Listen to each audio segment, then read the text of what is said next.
welcome back to another episode of ABA Mom. I'm your host, Allie, a board-certified behavior analyst and mom of 5.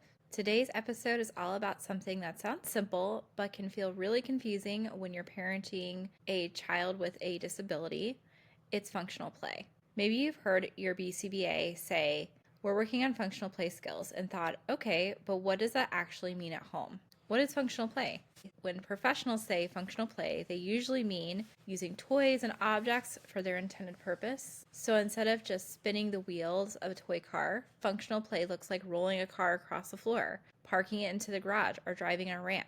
You can see this with other toys too, putting shapes into sorter, stacking blocks, completing a simple puzzle, or pretending to drink from a toy cup. All of these are meaningful, purposeful actions that help kids learn cause and effect, problem solving, and how the world works. Why does functional play matter? Functional play is not just cute play skills, it is a foundation for communication, social skills, and even daily living skills. When kids push a car and say go, or hand you a puzzle piece for help, they are practicing language, joint attention, and asking for what they need. It also supports emotional regulation and independence because kids have something purposeful to do with their hands and bodies. For many children with autism, structured, meaningful play can lower anxiety and give them clear ways to interact with their environment. Functional versus non-functional play. Let's talk about the elephant in the room. Does my child have to play correctly all the time? The short answer is no. Many kids explore toys in different ways. First, lining them up, spinning, mouthing, or focusing on one tiny part of a toy. From an ABA perspective, therapists often teach functional play so kids can connect with peers who expect toys to be used in familiar ways, and so play can be used to bridge to other skills. But that does not mean that every moment of free time must be tightly structured. There is room for exploration and weird play, especially if a child is happy, safe, and regulated. How ABA uses functional play. In ABA, functional play is often an early goal because it naturally opens the door for communication, social interaction, and learning. Therapists might break down a play skill into tiny steps, like picking up a car, placing it on the track, then pushing it. Use reinforcement, praise, access to their favorite toy, or a break when your child plays functionally to increase the chance that they'll do it again. Embedded language goals into play, like labeling a car, go, up, more, or practicing simple requests. ABA programs also individualize play goals based on your child's interest and developmental level, rather than pushing the same toy list for every kid. Practical ideas for parents at home. Here's how you can support functional play without turning your living room into a therapy clinic. 1.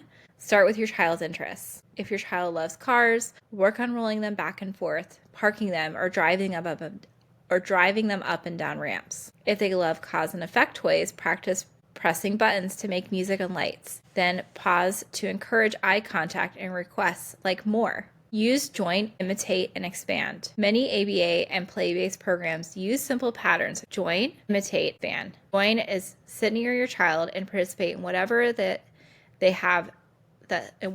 that they are already doing, even if it's lining up cars. Imitate. Copy their play to show I see you and build connection. Expand. Gently add one small functional step, like rolling one of the lined up cars without forcing it. Keep it short and fun. Aim for tiny scripts of functional play, 1 to 3 minutes at a time, sprinkled throughout the day. Use enthusiastic, natural praise. That car is going so fast.